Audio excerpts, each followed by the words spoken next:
Hello, my followers. Sorry for the unexpectedly long break. Life really got in the way recently. But I think everything has been figured out and I should be back on a regular schedule now. Today we are reviewing the album Trés by Lust Era. Lust Era was started in San Juan, Puerto Rico in 2014 by David Araya and Melvin Reyes, joined in 2015 by Josean Clásico and Fabian Wilkins. They describe themselves as raw, wiry, and dark romanticism, and as synth-rock and post-punk, whose influences include electropunk, new wave, pop, lo-fi, and post-punk. I would describe their sound as the lo-fi baby of Joy Division and Soft Cell, if that makes any sense. I'm certainly not the first to compare them to Joy Division, and they've also been compared to various new wave acts that have been more on the alternative side, such as Depeche Mode and New Order. I almost feel like they're essentially what New Order would sound like in the alternate universe where Ian Curtis didn't die, but the Joy Division guys decided to pick up a more new wave sound all the same. Trés is Lust Era's third album, as you may be able to guess by the title, which came out in 2017. This album is 13 songs long, rather 12 songs and one instrumental piece, and at the end with some interesting electronic sound effects. As far as the sung songs go, I think that this is the only one of their three albums to be almost entirely in Spanish, except for one song that's in English. Their other two albums have several songs in English as well. This album differentiates itself in terms of sound with the use of electronics. The new wave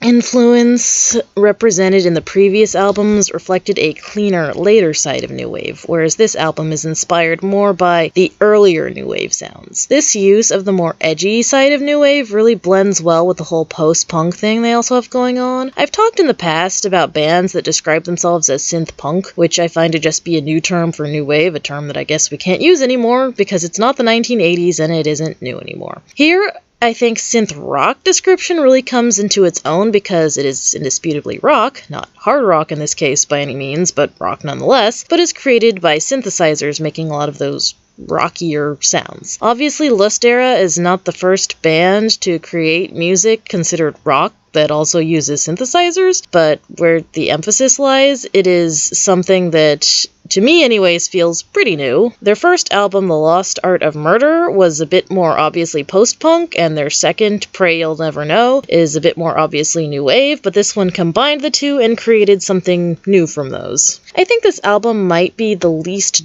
dark of the three in terms of sound. They make up for that plenty with the lyrics, but sound-wise, there are more moments of relief from the darkness that you don't quite get as much on the other two full albums of theirs, if that's a concern at all. There's a lot more general weirdness though, so don't be thinking this is a normal, happy pop album either. Dark or light, normal is just not something that these guys do.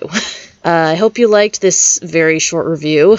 If you want more similar content in the future, you can follow me here or on my other social media accounts, which are linked below. For one of my next videos, it'll either be my next or second to next, depending on how certain things go. I plan on doing something a little bit different. It's going to be another music-related video, as most of my videos are, but it will be something I haven't done before, and I also plan on having more non-music related videos in the future that are currently still in the planning process. See you next time!